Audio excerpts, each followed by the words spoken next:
اس کو بہت دن سے تلاش تھی۔ تلاش کے ماہ کنان کے بعد چاند کدھر کو نکلا، تلاش کے اس دور کا ابراہیم کس گھر میں اترے، تلاش کے اب کے سراج منیر کس بستی کے افق پر طلوع ہوتا ہے۔ سو تلاش میں وہ بارہا ہمارے حضور صلی اللہ علیہ وسلم کے ہاں بھی چلا آتا، ہر دن اس کے اندر روشنیوں کا شہر آباد ہو رہا تھا۔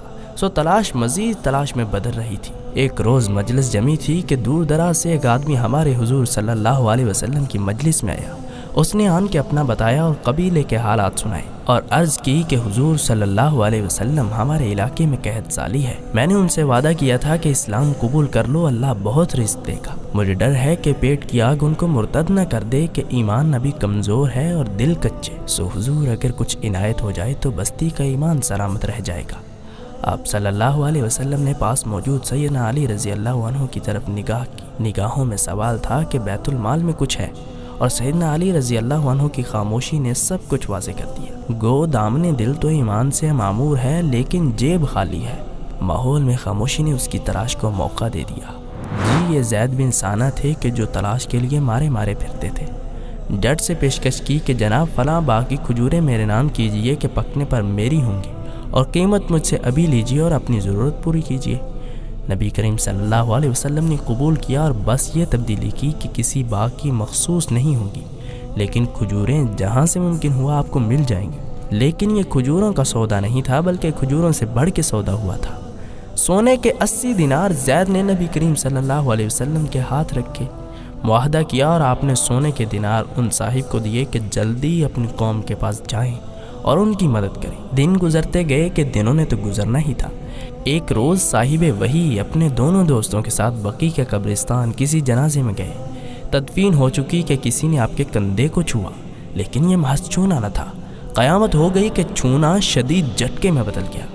زید نے آپ کے کندھے کی چادر کو کھینچا اور اس قدر زور سے کھینچا کہ گردن کو رگڑتے ہوئے اس کے ہاتھ میں آ گئی، مگر صاحب وحی اس افتاد پر گھبرائے نہ الجھے۔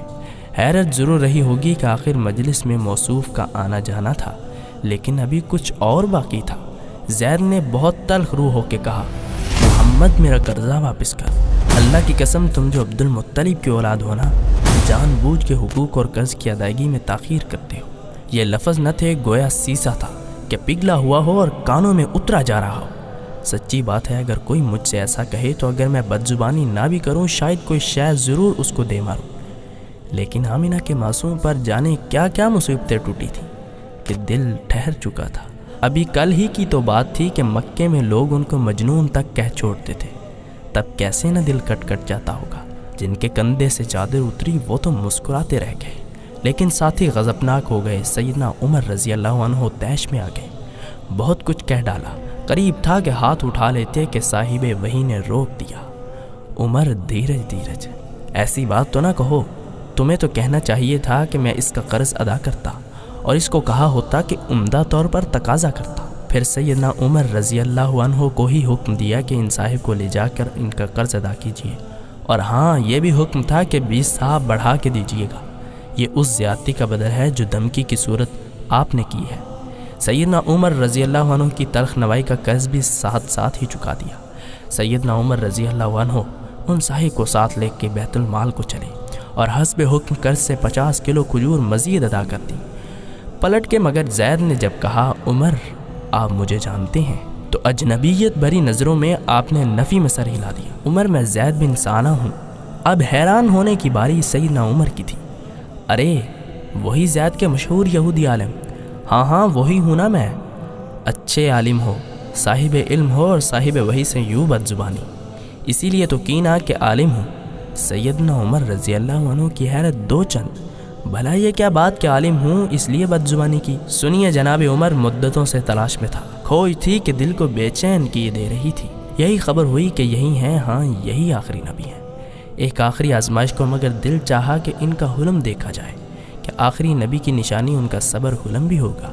آخری 2 نشانیاں، ہاں سیدنا عمر آخری 2 نشانیوں کی تلاش تھی کہ ان کا تحمل ان کے غصے پر غالب ہوگا، اور یہ کہ جیسے ان کے ساتھ بدزبانی کی جائے گی تحمل کا سیلاب امڑتا چلا جائے گا۔ جی میرے دوست آج یہ بھی دیکھ لیا۔ چلیے عمر آئیے حضور کی جانب چلتے ہیں کہ ہمارے حضور صاحب کوئی نہیں۔ اشہد ان لا الہ الا اللہ و اشہد ان محمد رسول اللہ۔